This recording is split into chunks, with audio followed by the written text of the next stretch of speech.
Kinumpirma ng PNP ang pagkakaaresto kay Elizalde Zaldico sa Prague, Czech Republic batay sa impormasyong natanggap sa pamamagitan ng opisyal na channels.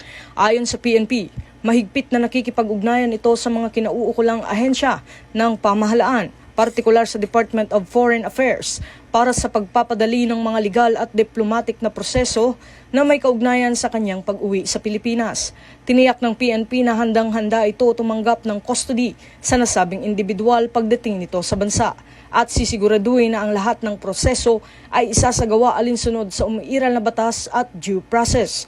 Sinabi rin ng PNP na ang karagdagang update ukol sa koordinasyon at repatriation efforts at ilalabas ng Department of Foreign Affairs. Hinihikayat naman ng publiko na manatiling nakaantabay sa mga opisyal na anunsyo lamang mula sa mga kinauukulang ahensya upang maiwasan ang misinformation at maitaguyod ang tamang impormasyon.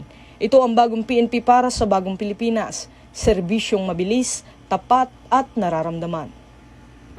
Mula rito sa PNP National Headquarters, ako ang inyong PNN correspondent, Patrolman Don Brosas, alagad ng batas, tagataguyod ng Balitang Pulis.